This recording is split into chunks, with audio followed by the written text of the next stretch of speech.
Hello, everyone. Today we are going to deconstruct the concept of management. Students often think of management as just being the boss, but it is actually a rigorous, multi-dimensional discipline. If you look at the screen, I've prepared a mind map that captures the 4 pillars of managerial theory: definition, roles, functions, and principles. 1. The core definition. What is management? First, let's define our subject.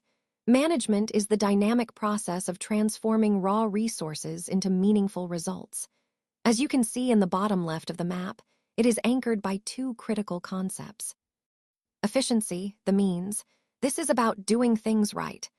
We want to achieve our goals while minimizing the waste of time, money, and materials.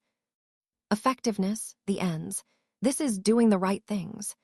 It doesn't matter how efficient you are if you aren't actually meeting the organization's strategic goals. The process.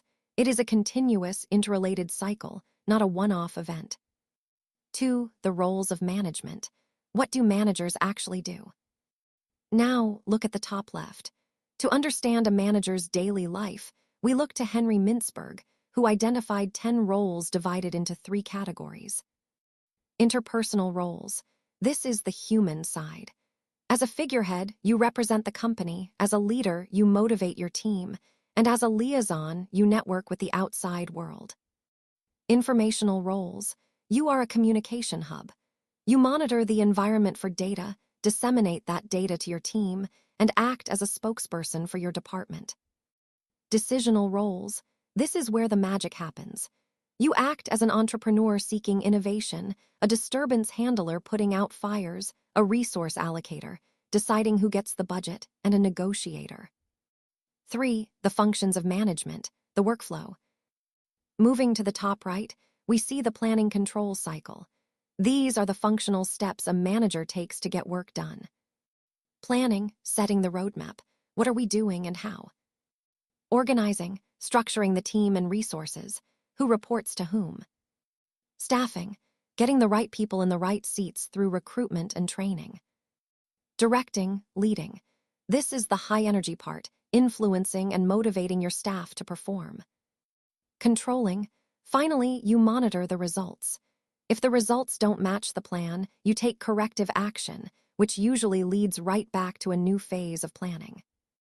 4. The principles of management, the rules of the game. Finally, look at the bottom right. We cannot talk about management without Henry Fayol, the father of modern management. He gave us 14 principles that serve as a guide to action. A few highlights. Unity of command. An employee should have only one boss to avoid confusion. Scalar chain. There is a clear line of authority from the CEO down to the front line. Esprit de corps. A manager must foster team spirit. A divided house cannot stand. Division of work. Specialization makes us faster and better. To wrap up, Mintzberg tells us who the manager is: roles.